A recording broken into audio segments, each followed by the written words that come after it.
آپ دیکھ رہے ہیں دین اسلام انساٹ، جہاں قرآن و حدیث کی روشنی میں شیخ الاسلام ڈاکٹر طاہر القادری کے روحانی بیانات پیش کیے جاتے ہیں۔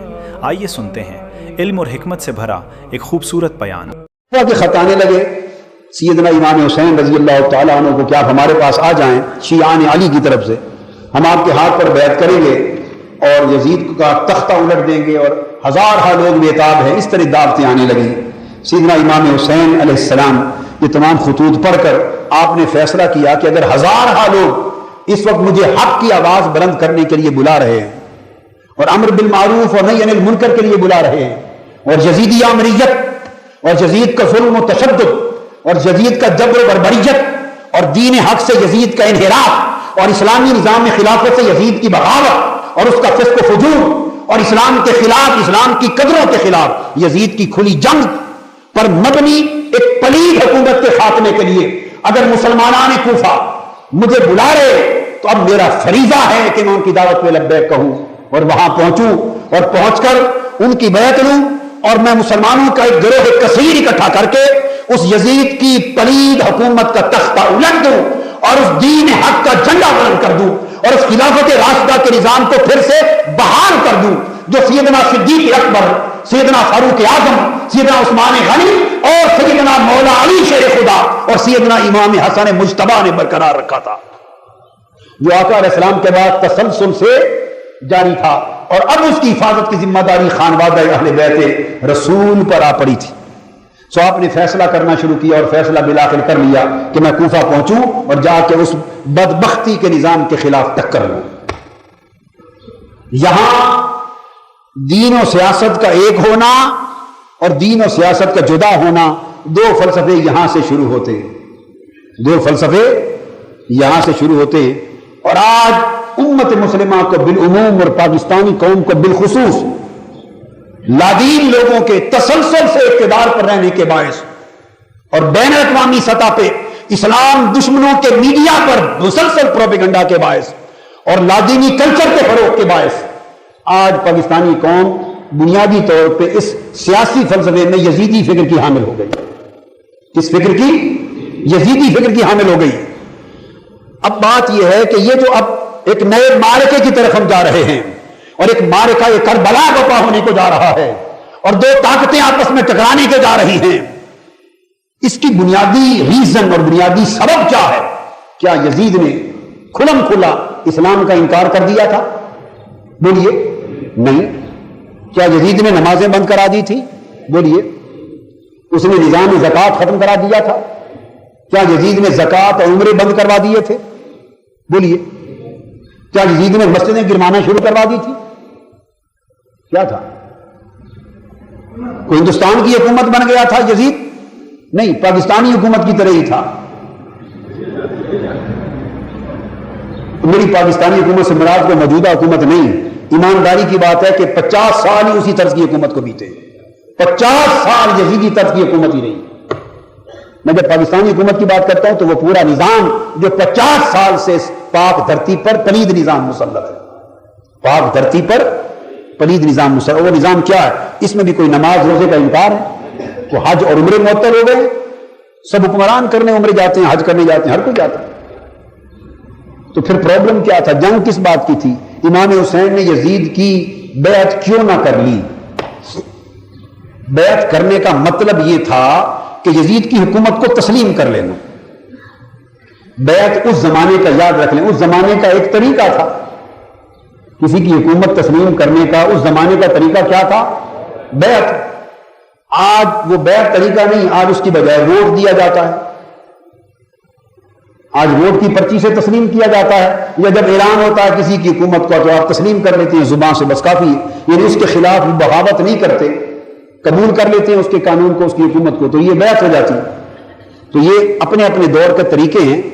تو بیعت سے مراد یزید کی حکومت کو تسلیم کرنا، اور بیعت نہ کرنے سے مراد یزید کی حکومت کو تسلیم نہ کرنا۔ جب یزید نے کہا میری بیعت کر لے تو مدعا یہ تھا کہ میری حکومت تسلیم کرنے کا اعلان کر دے۔ اب سوال یہ پیدا ہوتا ہے کہ امام حسین رضی اللہ تعالیٰ عنہ نے یزیدی حکومت کو تسلیم کیوں نہ فرمایا؟ ٹوٹی پھوٹی آج جیسے حکمرانوں کی طرح تو نمازیں وہ بھی پڑھ لیتا تھا. اگر آج حکمران کوئی اکا دکا نماز پڑھ لیتے ہیں تو وہ بھی اکا دکا نماز پڑھتا تھا. آج کے حکمران بھی لاکھوں کروڑوں روپے کے شکار کرتے ہیں، وہ بھی شکار پر جاتا تھا. آج کے حکمران اور لیڈر بھی نماز بھی اکا دکا پڑھتے ہیں، حج اور عمرے بھی کرتے ہیں، شرابیں بھی پی لیتے ہیں. کوئی پیتا، کوئی نہیں پیتا، کوئی زیادہ پیتا، وہ بھی یہی کام کرتا تھا. جوئے وغیرہ بھی کر لیتے ہیں، بدکاری زنا بھی کر لیتے ہیں در پردہ، وہ بھی کرتا ہے، وہ بھی کرتا تھا. تو کردار میں کوئی فرق نہیں تھا اور نظام میں بھی کوئی فرق نہیں تھا. جنگ کی بنیاد کیا تھی؟ معرکہ کربلا کی اصل حقیقت کیا تھی؟ حقیقت یہ تھی کہ یزید یہ چاہتا تھا کہ حسین مذہب کی تبلیغ تم سنبھال لو اور سیاست و حکومت میں سنبھال لو. تم سیاست میرے لیے چھوڑ دو اور مداخلت نہ کرو سیاست میں، اور میری حکومت میں روڑے نہ اٹکاؤ، اور مذہب اور دین کی تبلیغ اور پرچار اور باز اور خطبہ جمعہ اور درس یہ میں آپ کے لیے چھوڑ دیتا ہوں. مسجدوں میں واز دینا، درس دینا، اللہ اللہ کرنا، درس قرآن دینا، خطاب کرنا، تبلیغ کرنا، لوگوں کو حدیث قرآن پڑھانا، یہ کام آپ کے لیے چھوڑ دیتا ہوں. اور سیاست کرنا، حکومت کرنا، سلطنت چلانا اور پورے ملک کے نظام کو اور وسائل پہ قابو ہو کے اس کو آگے چلانا، یہ میرے لیے چھوڑ دو. بس یزید یہ تقسیم مانگتا تھا اور امام حسین یہ تقسیم نہیں مانتے تھے. یزید مانتا تھا اور حسین نہیں مانتا تھا. اتنی سی بات تھی. یزید بھی لا الہ الا اللہ محمد رسول اللہ پڑھنے والا تھا، مگر اس نے کہا کہ آؤ حسین لا الہ الا اللہ محمد رسول اللہ کے 2 ٹکڑے کر لیں. مذہب کا حصہ تم سنبھال لو اور سیاست و حکومت کا حصہ میں سنبھال لوں. میں تمہاری تبلیغ میں مداخلت نہ کروں بلکہ مدد بھی کر دوں گا. تم میری سیاست و سلطنت میں مداخلت نہ کرو. یزید اپنی آمریت چاہتا تھا، اس نے خلافت کو آمریت سے بدل دیا، لوگوں کے حقوق ان سے چھین لیے، عدل و مساوات کا نظام ختم کر دیا. خلافت جس حقیقی مشاورت کی روح پر قائم تھی اسے پامال کر دیا. خاندانی حکومت لے آیا، اس کا حکم قانون بن گیا. وراثت چاہتا تھا، جمہوریت ختم کرنا چاہتا تھا. اس کے سامنے کوئی کھڑا ہو کر اس کے غلط کو غلط نہ کہہ سکے. بس وہ مطلق العنان حکمرانی کے قیام کا خواہش مند تھا. حسین ہو یا عبداللہ بن عمر یا عبداللہ بن زبیر، کوئی بڑا سے بڑا ہو، وہ یہ گوارا نہیں کرتا تھا کہ یزید کے غلط کام کو اس دھرتی پر کوئی کھڑا ہو کر غلط کہہ سکے. بس اتنی سی بات تھی. اس نے کہا کہ آپ یہ بات مان لیں اور پھر آپ بھی آرام سے چلیں اور میں بھی آرام سے چلتا ہوں. اور امام حسین کا جواب کیا تھا؟ امام حسین نے فرمایا یزید بدبخت، میں اپنے مصطفیٰ کے، اپنے نانا کے دین کو 2 ٹکڑوں میں تقسیم ہونے کی اجازت نہیں دوں گا. اگر سیاست، حکومت اور سلطنت اور ادھر دین، مذہب اور روحانیت 2 الگ چیزیں ہوتی تو پھر مصطفیٰ فقط مسجدوں میں نظر آتے، احد کے میدانوں میں دکھائی نہ دیتے. اگر سیاست و مذہب 2 جدا چیزیں ہوتی تو پھر مصطفیٰ رات کو صرف مصلے پر سجدے کرتے نظر آتے، وہ حنین کے اور طائف کے بازاروں میں پتھر کھاتے نظر نہ آتے. حسین کے نانا مصطفیٰ پہ پتھر نہ لگتے، تاجدار کائنات کے چہرے پر نیزے نہ لگتے، آپ کے رخسار زخمی نہ ہوتے، آپ کا تن زخمی نہ ہوتا، بدر کے مارکے نہ ہوتے، احد کے مارکے نہ ہوتے، خندق کے مارکے نہ ہوتے، حنین کے مارکے نہ ہوتے، مکہ سے ہجرت نہ ہوتی، مدینہ سے پلٹ کر مکہ فتح نہ ہوتا، خلافت نہ بنتی، مصطفیٰ دستور نہ دیتے، مدینہ سلطنت نہ بنتی اور مصطفیٰ سلطنت کے حکمران نہ بنتے.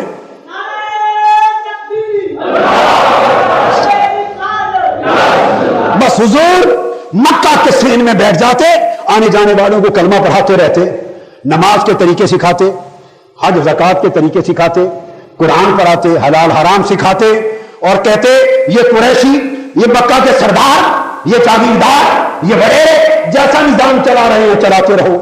اگر انسانوں کو غلام بنا رہے ہیں تو اس سے ٹکر نہ لو، غریبوں کو پیس رہے ہیں تو اس سے ٹکر نہ لو، تمہارا خون نچوڑ رہے ہیں ان سے ٹکر نہ لو، چونکہ یہ سیاست بن جائے گی. جب آپ حکمرانوں سے جب ٹکراتے ہیں سیاست بن جاتی ہے. جب آپ حکمرانوں سے ٹکراتے، لوگوں کے حقوق مانگتے، حکمرانوں کی بات غلط بات پہ ٹوکتے ہیں، جو ہی آپ اس سمت نکلتے ہیں یہ سیاست بن جاتی۔ اگر یہ سیاست دین سے جدا ہوتی تو مصطفیٰ علیہ السلام کی ذات پاک اس سے جدا رہتے۔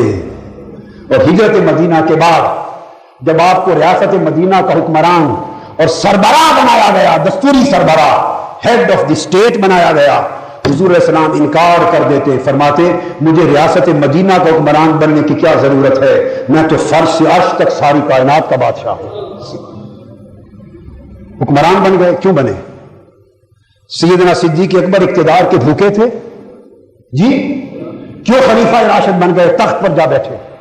سیدنا فاروق اعظم حکومت و سلطنت کے بھوکے تھے؟ معاذ اللہ نہیں، کیوں تخت حکومت پر بیٹھے اور سلطنت لے لی؟ سیدنا عثمان غنی سلطنت کے بھوکے تھے؟ کیوں تخت سلطنت پہ بیٹھے حکومت لے لی؟ اور کیا مولا علی شیر خدا سلطنت کے بھوکے تھے؟ کیوں سلطنت پہ اور تخت پر بیٹھے خلافت لے لی؟ کیا امام حسن مجتبی سلطنت کے بھوکے تھے؟ کیوں تخت سلطنت پہ بیٹھے؟ اور کیا امام حسین سلطنت کے بھوکے تھے؟ کیوں خانادہ لٹا دیا اور کربلا بپا کیا؟ اس ساری اسلام کی تاریخ کو آج یزیدی لادینی فکر نے اٹھا کے ایک طرف رکھ دیا ہے، اور جو اس ملک کے نظام کے بدلنے کی بات کرتا ہے اور مسجد سے نکل کر معاشرے کے صدر کو بدلنے کی بات کرتا ہے، آج اچھے بڑے مذہبی نمازی لوگ بھی کہتے ہیں کہ سیاست میں آ گئے، سیاست میں آ گئے۔ انا للہ و انا الیہ راجعون۔ کون سا زمانہ آ گیا؟ تو پھر تو سب سے بڑی تہمت امام حسین پر لگ جاتی، پھر اہل بیت پہ لگ جاتی، پھر خلفائے راشدین پہ لگ جاتی، اور سب سے بڑھ کر خود تاجدار کائنات پر لگ جاتی، جو ہیڈ آف دی اسٹیٹ بن گئے تھے، ریاست مدینہ کے سربراہ بن گئے تھے، جنہیں لشکر بھیجے، فوجیں بھیجی، جنگیں کرائیں، عدالتیں لگائیں۔ یہ سب کچھ کیا ہے؟ یہ سیاست نہیں تو اور کیا ہے؟ اس سے اوپر چلے، سیدنا موسیٰ علیہ السلام مدین سے چلتے ہیں، اپنا روحانی سفر مکمل کر کے حضرت شعیب علیہ السلام کے پاس شادی کر کے اپنی زوجہ کو لے کر مدین سے چلتے ہیں مصر کی طرف۔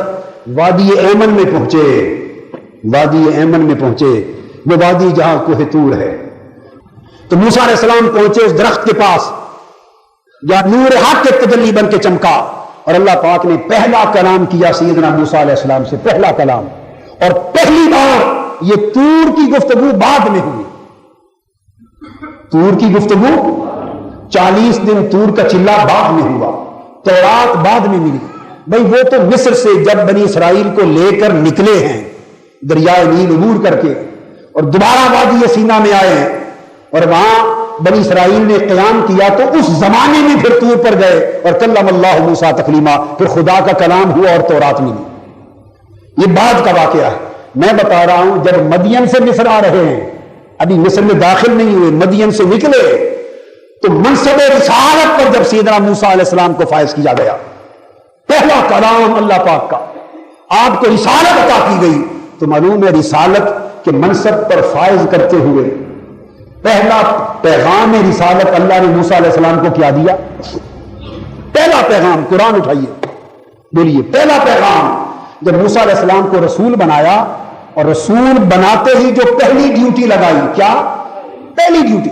وہ کیا تھی؟ وہ مذہب کی نہیں تھی، سیاست کی تھی۔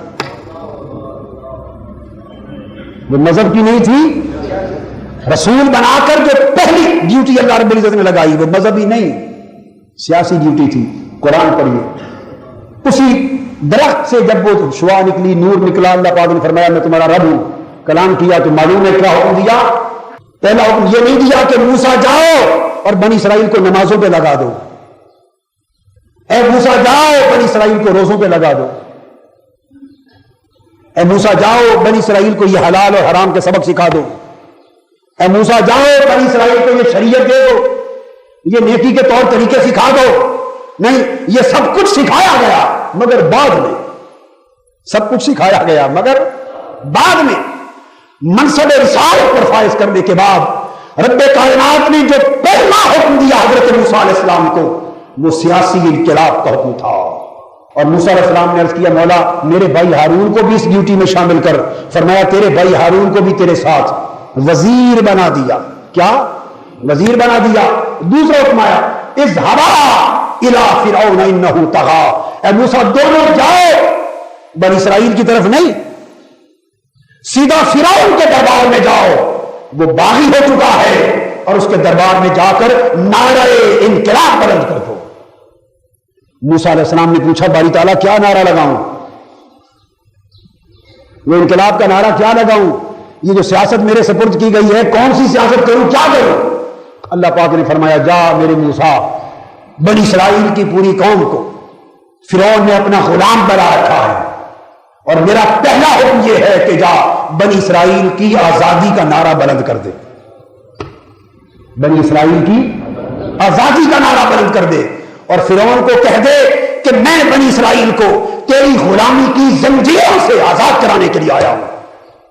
موسیٰ علیہ السلام آئے اور بنی اسرائیل کی آزادی کا نعرہ بلند ہو گیا۔ اس دن سے موسیٰ کی اور فرعون کی جنگ شروع ہو گئی۔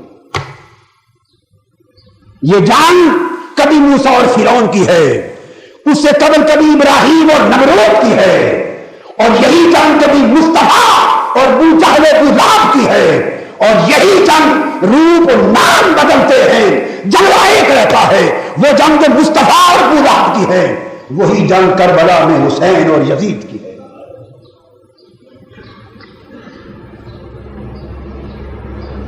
ایک وقت میں حق کا نام ابراہیم ہوتا ہے، باطل نمرود کی شکل میں ظاہر ہوتا ہے، اگلے وقت میں حق کا نام موسیٰ ہو جاتا ہے، باطل فرعون بن کے اٹھتا ہے، اگلے وقت میں حق کا نام مصطفیٰ ہوتا ہے، باطل ابو لہب ابو جہل اور پھر کیسر و کسریٰ بن کے اٹھتے ہیں، اگلے وقت میں حق کا نام خلافت راشدہ ہوتا ہے، باطل کیسر روم اور کسریٰ ایران بن جاتے ہیں، اور کربلا میں حق کا نام حسین ہوتا ہے اور باطل یزید بن کے اٹھتا ہے۔ نتیجہ کیا ہوتا ہے کہ حسین حق ہو کر شہید ہو کر بھی زندہ رہتا ہے، یزید فوجی فتح پا کر بھی ہمیشہ کے لیے مردہ رہتا ہے۔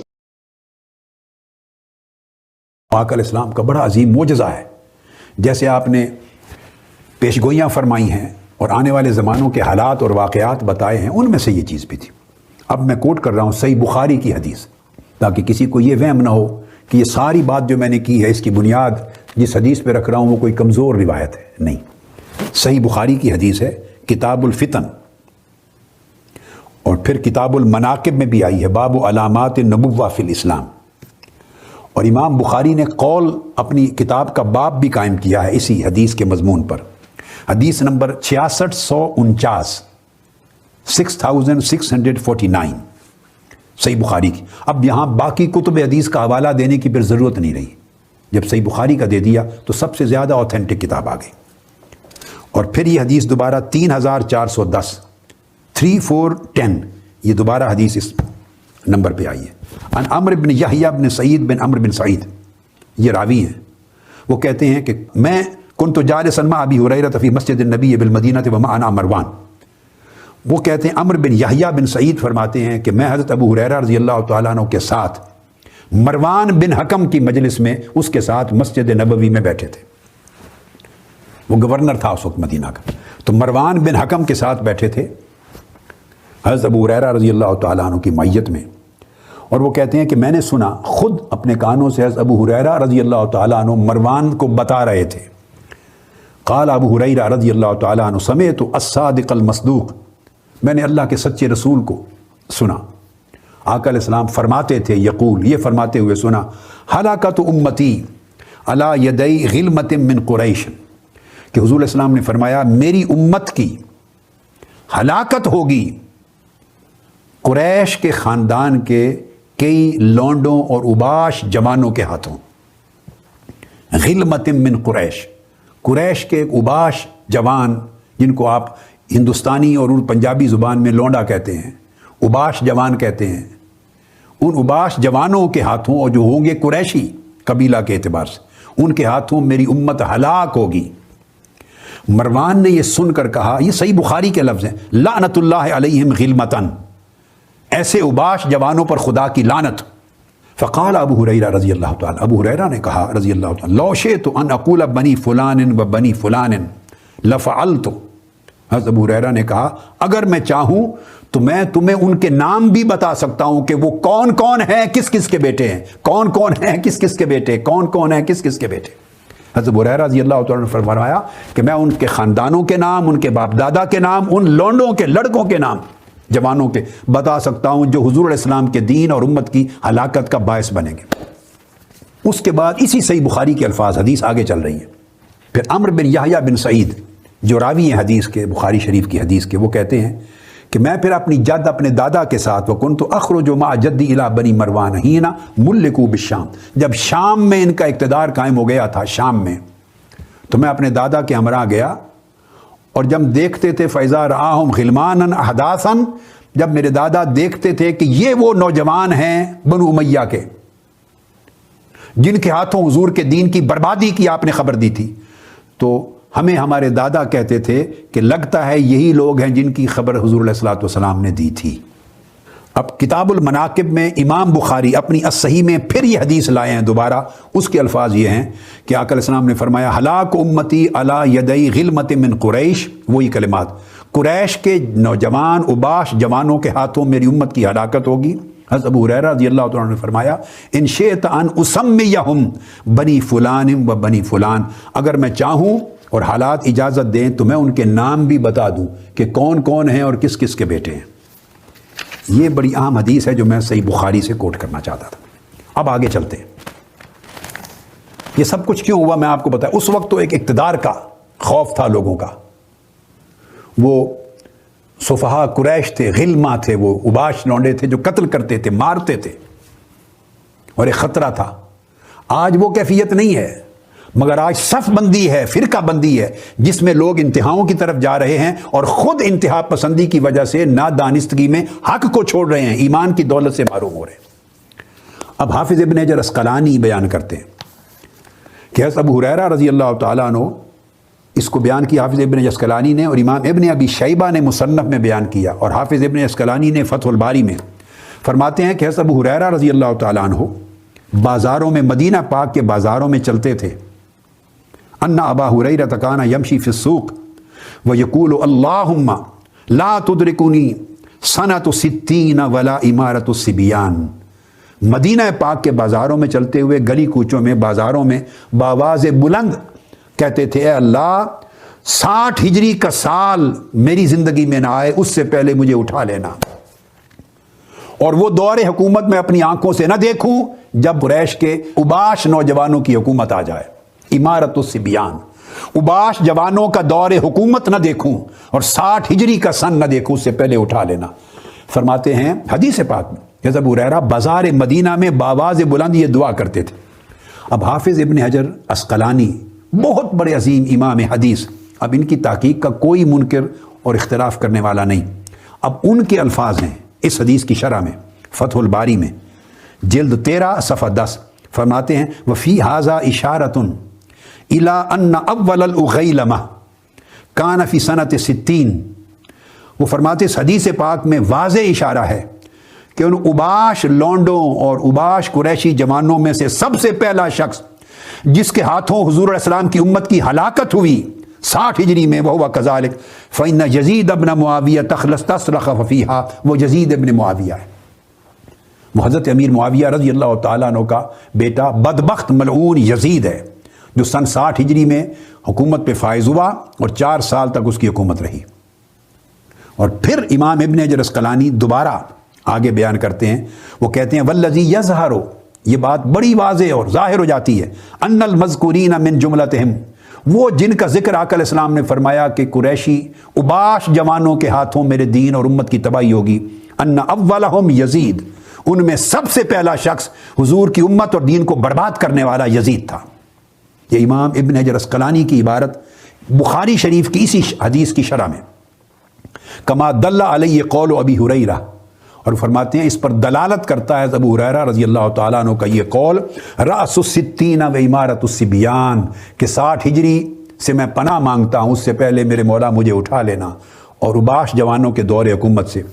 پھر امام اسقلانی لکھتے ہیں فإن یزید کان غالبا ینتزع الشیوخ من امارت البلدان الکبار ویولیها الاصاغر من اقاربہ، کہ یزید نے اقتدار پر بیٹھتے ہی یہ کام شروع کیا کہ جتنی اسلامی سلطنت کے بڑے بڑے شہر تھے ان میں بڑی عمر کے بزرگ، بڑی عمر کے جو صحابہ میں سے چلے آ رہے تھے یا اکابر تابعین میں سے تھے، ان ساروں کو معزول کر دیا، برطرف کر دیا ملازموں سے اور ذمہ داریوں سے، اور اپنے خاندان کے قریبی رشتہ داروں کے اوباش جوانوں کو، چھوٹے چھوٹے نوعمر جوانوں کو ان بڑے بڑے عہدوں پر، منصبوں پر فائز کر دیا۔ اپنے خاندان کے اور اپنے قریبی رشتہ داروں کے اوباش جوانوں کو، نوعمر لوگوں کو بٹھا دیا ان بڑے بڑے مناصب پر جن پر صحابہ اور تابعین چلے آ رہے تھے، شیوخ کو، اکابر کو معزول کر کے۔ یہ طرز حکومت یزید نے کھولی، اور یہ میں نے جو کوٹ کیا یہ امام ابن حجر اسقلانی کا قول تھا۔ یہی بات امام عینی نے عمدۃ القاری میں بیان کی ہے، بخاری شریف کی حدیث کی شرح میں، اولہم یزید علیہ ما یستحق۔ امام عینی لکھتے ہیں سب سے پہلا حضور کی امت کو ہلاک اور برباد کرنے والا شخص ان اباش لونڈوں جوانوں میں سے پہلا یزید تھا، اور اس پر وہی کچھ ہو جس کا وہ حقدار ہے۔ اور لکھتے ہیں کہ وہ بزرگوں کو اس نے معزول کر کے اپنے خاندان کے اباش جوانوں کو بڑے بڑے عہدوں پر متعین کر دیا۔ اور حضرت ابو ہریرہ رضی اللہ تعالیٰ عنہ کی امام احمد بن حنبل نے یہ روایت بیان کی حدیث صحیح میں، ان فساد امتی علی یدی غلمت صفہاء من قریش، کہ میری امت کا فساد قریش کے بے وقوف بے عقل اباش جوانوں کے ہاتھوں پر ہوگا۔ یہ آپ کے سامنے بیان کیا۔ اب آگے حضرت ابو ہریرہ رضی اللہ تعالیٰ عنہ کی ایک اور روایت جسے امام طبرانی نے بیان کیا، اور امام مزی، امام سیوطی نے سب نے روایت کو تائید کی۔ حضرت ابو ہریرہ رضی اللہ تعالیٰ عنہ فرماتے تھے، یہ حدیث بڑی اہم ہے، امام طبرانی المعجم الاوسط حدیث نمبر 1397 فرماتے ہیں، انہ قال فی کیسی ھذا حدیث، فرمایا میرے پاس یہ جو صندوق ہے، بکسہ ہے، اس کے اندر اتنی احادیث ہیں جو آقا علیہ السلام سے میں نے اپنے کانوں سے سنی، لو حدثتکموہ لرجمتمونی، اگر میں وہ سب کچھ تمہیں بیان کر دوں تو تم پتھروں سے مجھے سنسار کر کے مار دو۔ اتنی باتیں میں نے آقا علیہ السلام سے سنی۔ ثم قال، پھر کہتے ہیں ابو ہریرہ رضی اللہ تعالیٰ عنہ، اللہم لا ابلغن رأس 60، اے میرے اللہ میری عمر 60 ہجری کے سال میں داخل نہ ہو، تو مجھے 60 ہجری کا سال شروع ہونے سے پہلے اٹھا لینا۔ تو پھر ان سے لوگ پوچھتے، آپ کے طلبہ لوگ تابعین پوچھتے، وما رأس 60، اے ابو ہریرہ ابھی تو سن 60 ہجری آیا نہیں تھا نا، پوچھتے 60 ہجری میں کیا ہوگا؟ قال امارت الصبیان، اباش قریشی لونڈے، ان کی حکومت قائم ہوگی اور امت کی ہلاکت ہوگی، دین کی ہلاکت ہوگی۔ اور عمیر بن ہانی بھی روایت کرتے ہیں کہ عاشی فی سوق المدینہ وہ یقول اللہم لا تدرکنی سنۃ 60، مدینہ پاک کے بازاروں میں چل کے ابو ہریرہ کہتے تھے، اللہ مجھے سن 60 ہجری سے پہلے اٹھا لینا دنیا سے۔ اور یہی حافظ ابن حجر اسقلانی اور امام عینی اور امام قسطلانی نے ارشاد الساری میں سب نے بیان کیا، وہ بیان کرتے ہیں کہ اللہ تعالیٰ نے حضرت ابو ہریرہ کی دعا قبول کر لی، اور 60 ہجری شروع ہونے سے 1 سال پہلے آپ کی وفات ہوگی، اللہ پاک نے آپ کو اٹھا لیا۔ اور لکھتے ہیں کہ یہ آپ کی دعا یزید کے دور حکومت کی طرف اشارہ کرتی تھی، سب ائمہ نے لکھا۔ تو اللہ نے آپ کی دعا قبول کی اور 1 سال قبل آپ کو اٹھا لیا۔ اور حضرت ام سلمہ رضی اللہ تعالیٰ عنہ ایک روایت کرتی ہیں، حدیث پاک ہے، بڑی اہم سبجیکٹ ہے، اور طبرانی اس کے راوی ہیں، امام طبرانی روایت کرتے ہیں المعجم الکبیر میں، اور حدیث نمبر ہے 2807، اور امام دارمی نے بھی۔ ام سلمہ رضی اللہ تعالیٰ عنہ ام المومنین آپ روایت کرتی ہیں، قالت قال رسول اللہ صلی اللہ علیہ وسلم، آقا علیہ السلام نے فرمایا، یقتل حسین ابن علی علی رأس 60 من مہاجرتی، یہ حدیث پاک۔ آقا علیہ السلام نے فرمایا میری ہجرت کے 60ویں سال، 60th year of my ہجرہ، جب 60 سال ہوں گے اور 60واں سال شروع ہوگا تو اس سال میں میرا شہزادہ علی کا بیٹا حسین ابن علی شہید کیا جائے گا۔ آقا علیہ السلام نے واضح لفظوں میں 2 ٹوک فرمایا کہ 60 ہجری میں میرا شہزادہ حسین شہید کیا جائے گا۔ اور پھر ایک اور حدیث میں لوگوں کے کان کھولنے کے لیے یہ کوٹ کر رہا ہوں، توجہ مبذول کرانے کے لیے۔ حضرت ابو عبیدہ رضی اللہ تعالیٰ عنہ حدیث کے راوی ہیں، حدیث کے حوالے سن لیجئے تاکہ اس کے بعد آپ پھر حدیث پر توجہ دیں۔ حضرت ابو یعلا اپنی مسند میں اس حدیث کو روایت کرتے ہیں، حدیث نمبر 871 ہے، 871۔ امام بزار مسند میں روایت کرتے ہیں، حدیث نمبر ہے 1284، 1284۔ امام بہقی نے دلائل النبوت میں روایت کی ہے یہ حدیث جو اب کوٹ کرنے لگا ہوں۔ امام ابن حماد الفتن میں روایت کرتے ہیں حدیث نمبر ہے 817، 817۔ امام دیلمی الفردوس میں، امام الحارث اپنی مسند میں، حافظ ابن کثیر البدایہ والنہایہ میں، امام ابن حجر اسقلانی المطالب العالیہ میں حدیث نمبر 4466، 4466، اور امام حیثمی مجمع الزوائد میں۔ ان تمام کتب میں، اور اصل حدیث مسند ابو یعلا اور مسند بزار اور بہقی سے آئی۔ ابو عبیدہ رضی اللہ تعالیٰ عنہ روایت کرتے ہیں، فرماتے ہیں قال رسول اللہ صلی اللہ علیہ وآلہ وسلم، آقا علیہ السلام نے فرمایا لا یزال امر امتی قائما بالقسط، میری امت کا نظام، اس میں دین کا نظام، دین کی قدریں عدل کے ساتھ چلتی رہیں گی، چل رہی ہوں گی، حتیٰ یکون اول من یسلمہ، حتیٰ کہ ایک شخص آئے گا اقتدار پر، حکومت پر، پہلا شخص جو میرے دین کی قدروں کو پامال کر دے گا، میرے دین کو پامال کر دے گا، میری امت کو ہلاک کر دے گا، تباہ و برباد کر دے گا میرے دین کو، اور وہ شخص ہوگا رجل من بنی امیہ، آقا علیہ السلام نے فرمایا وہ شخص بنو امیہ میں سے ہوگا، یقال لہ یزید، اس کا نام یزید ہوگا۔ میں نے سب حوالے اس لیے بیان کیے کہ شاید یہ حدیث آپ پہلی مرتبہ سن رہے ہوں، بتائیں، ہاتھ اٹھا کر بتائیں پہلی مرتبہ سنی ہے کہ نہیں؟ اس لیے میں نے تمام ریفرنسز کوٹ کیے، آقا علیہ الصلوۃ والسلام نے یہاں تک بیان کر دیا۔ بھائی قیامت کے قریب تک کی نشانیاں بیان کی ہیں، اور گن گن کر ایک ایک چیز بیان کی ہے، تو یہ تو اسی صدی کا واقعہ ہے۔ پھر آقا علیہ السلام کے اس حسین سے متعلق ہے جن کو کندھوں پر اٹھا کے چلا رہے ہیں، اور جن کے لیے کہہ رہے ہیں کہ سواری کی بات نہ کر رہے بندے، سوار کی بات کر، جن کی زبان میں اپنی لب مبارک اور اپنی زبان مبارک جن کے منہ میں دے رہے ہیں، جنہیں فرما رہے ہیں حسین منی وانا من حسین، یہ تو ان سے متعلق معاملہ ہے، اس کی نشاندہی میرے آقا کیوں نہیں کریں گے؟ فرمایا بنو امیہ میں سے ایک شخص، دین کی تباہی کرنے والوں میں پہلا شخص بنو امیہ میں سے ہوگا، اس کا نام یزید ہوگا، وہ میری امت اور میری دین کو تباہ و برباد کر دے گا۔ امام ابو یعلا نے روایت کیا، امام بزار نے کیا، امام بہقی نے کیا، امام ابن حماد نے کیا، امام فسوی نے کیا، اور امام حیثمی نے کیا، اور فرمایا ورجال ابی یعلا رجال الصحیح، مسند ابو یعلا کے جو رجال ہیں روات اس حدیث کے، وہ حدیث صحیح کے روات ہیں، اور امام اسقلانی نے بھی کہا کہ اس کے رجال ثقات ہیں، اور حافظ ابن کثیر وہ بیان کرتے ہیں، اور امام بہقی کی اس حدیث کو ترجیح دیتے ہوئے، اور وہ فرماتے ہیں کہ اس شخص کا نام یزید بن معاویہ بیان کیا گیا ہے، حافظ ابن کثیر نے بھی کہا۔ اور ابو ذر کی روایت میں، حضرت ابو ذر بھی روایت کرتے ہیں، اس میں فرمایا قال سمعت رسول اللہ صلی اللہ علیہ وسلم یقول اول من یبدل سنتی رجل من بنی امیہ، پہلا شخص جو میری سنت کو بدل دے گا، میرے آثار دین کو بدل دے گا، میرے دین کی قدروں کو پامال کر دے گا اور ہلاک کر دے گا میرے دین، میری امت کو، وہ پہلا شخص بنو امیہ میں سے ہوگا۔ وفی بعض الاخبار مفسرا زاد یقال لہ یزید، یہ روایت ابو ذر کے لفظ ہیں کہ بعض احادیث کی روایات میں وضاحت سے آیا ہے کہ اس کا نام۔ شکریہ ناظرین، ویڈیو پسند آئے تو لائک، شیئر اور سبسکرائب ضرور کریں۔ اللہ آپ سب کو خوش رکھے۔